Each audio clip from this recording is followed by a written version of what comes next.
I'm with you to the end. Venom 3 is a road trip buddy comedy trapped inside an epic sci-fi story. Whether you loved or hated it, we can agree it's a lot to take in. So join ScreenRant as we unpack all the hidden details that you may have missed in Venom: The Last Dance.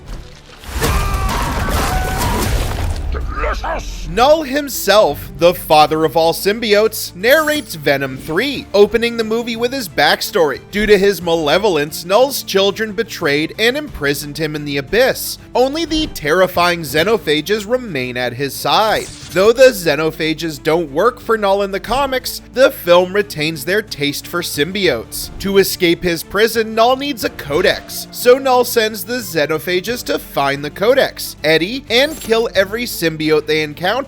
Spoiler alert, this is also pretty much how the movie ends for Knull, still trapped in his prison and vowing revenge. So while Venom 3 ends conclusively for the titular symbiote, it also sets up the follow-up, which could either be Venom 4 or Spider-Man 4. But let's not get ahead of ourselves. Back in Venom 3's first couple of minutes, the movie retcons the No Way Home post-credits scene. Eddie and Venom were teleported back to their own universe in the ending of No Way Home. But in Venom 3, they were sucked into a portal instead. And while this portal is supposedly a manifestation of Doctor Strange's spell ending, it also looks exactly like the ones the xenophages use in Venom 3. This could be Venom 3 finding a way around not using the MCU's portal effects, while still implying future connections to the MCU. Eddie even wears his same outfit from No Way Home throughout the first third of Venom 3. And apart from low-key retconning No Way Home, the plot kicks off with a callback to Let There Be Carnage. Eddie sees on TV that he's wanted for the murder of Detective Mulligan, so he and Venom head to New York to clear Eddie's name. As they leave the bar, Venom echoes fans worldwide by saying, "I'm so done with this multiverse shit."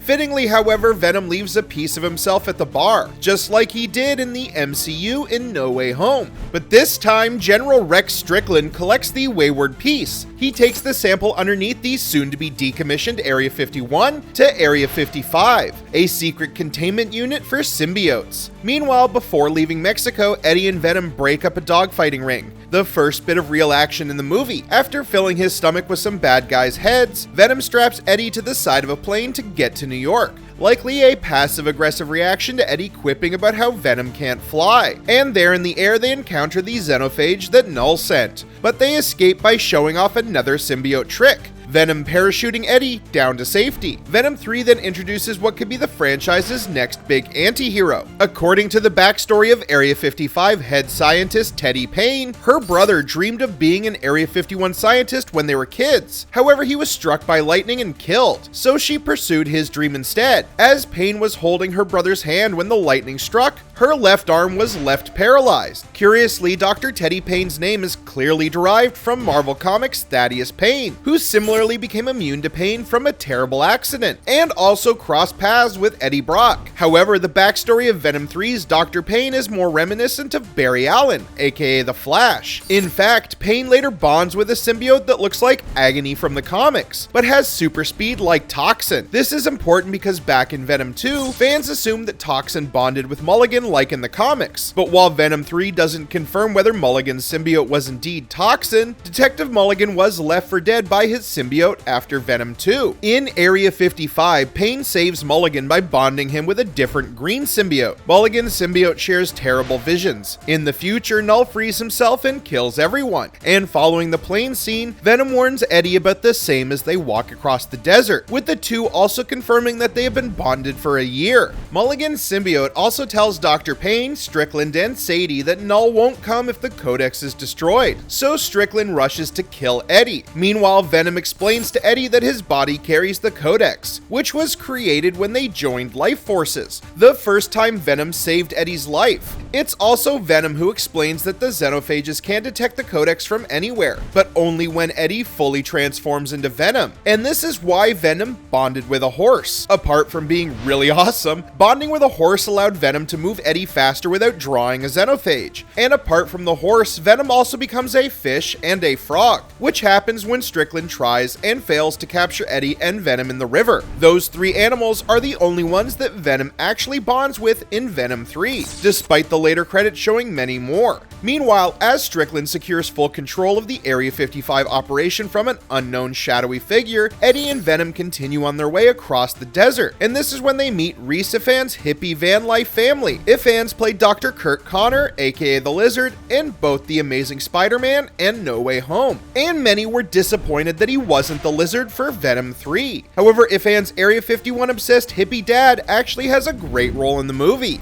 Faced with the dilemma of galactic proportions, Eddie and Venom caught a break when they met this down-to-earth family, who was on a trip to visit Area 51. Even as Eddie cringed while the family sang David Bowie's Space Oddity, Venom happily sang along inside Eddie's head. With the rest of the family asleep, Eddie comforts the little boy by telling him aliens aren't real, and Venom tells Eddie that he'd be a good father. Ifans also speaks with Eddie about the mysteries of life and death, unaware that his musings are a perfect distillation of Eddie and Venom's shared journey. And though Eddie and Venom part ways with the family in Las Vegas, they show up later in the third act. In Vegas, the most important hidden detail is when Venom jokes about what he and Eddie should call themselves. Barely containing his own laughter, Venom comes up with the name Lethal Protector, a name of the comic book series that inspired the plot of Venom 3. The first comic book to feature Venom as the main character, Lethal Protector's 6 issues were about his transformation from villain to anti-hero, and that's basically also the synopsis of Venom 3. Meanwhile, Las Vegas also hosts a perfectly choreographed dance number between Venom and Mrs. Chen, but as Eddie warned, a xenophage soon crashes the party, which ends with Strickland and his men separating Eddie and Venom and taking them to Area 55. And there the endgame begins. Assuming control of Area 55's Imperium program from Dr. Payne, Strickland shoots Eddie to destroy the Codex and prevent Knull's escape. But surprise, nearby Sadie is already bonded with Venom, who quickly returns to Eddie and engages Strickland's men. This draws the xenophage, which eats Mulligan's symbiote in the chaos. At Venom's command, Sadie releases the facility symbiotes. At Area 55, different yellow, white, and fiery symbiotes bond with the scientists to fight the xenophage and Strickland's men. 2 symbiotes combine to create a 2-headed one. Meanwhile, the green and red one bonds with Sadie and looks similar to Lasher in the comics. Meanwhile, Payne grabs a small container with a pink and purple symbiote amid the fighting, including Venom himself. That's 7 symbiotes in Venom 3. As the fighting emerges above ground, Eddie and Venom encounter and save the family that took them to Vegas, proving to them that aliens aren't all bad. Later, Strickland uses an RPG to destroy the xenophage and several symbiotes, but the xenophage just reconstitutes itself. Combined with Sadie's symbiote telling Strickland that they're not the enemy, this convinces Strickland to finally work with the symbiotes. However, the xenophage calls out to Knull, sending more of its kind into the fight through portals. With Strickland and the symbiotes heavily wounded, outnumbered, and out of options, Venom says his goodbyes to Eddie. Together with the remaining symbiotes, Venom traps the xenophages under the acid bath, which Strickland activates to complete his redemption arc. After Venom covers Eddie with the metal door, he destroys the acid tanks to engulf the xenophages, sacrificing himself and the other symbiotes. Venom's death also means Eddie is no longer a codex. Meanwhile, as acid rains on Strickland's face, he pulls the pin on a grenade to kill himself, ensuring the xenophages are dead and creating a huge explosion. While Eddie is safe under the metal door, Dr. Payne and Sadie run from the blast. Payne then smashes the container she took earlier and bonds with the pink and purple symbiote inside, giving her super speed to save herself and Sadie. Turning back to herself, Payne sees her left hand brimming with electricity and apparently cured of paralysis. While her powers are like toxin, Payne's symbiote looks identical to Agony in the comics. Whatever the case may be, this symbiote survived while Venom died. As for Eddie, he wakes up in the hospital to threats from a general, but also with an expunged record and a new life. Eddie reminisces about Venom as he looks at the Statue of Liberty, which Venom always wanted to visit. In the mid-credit scene, Knull vows revenge.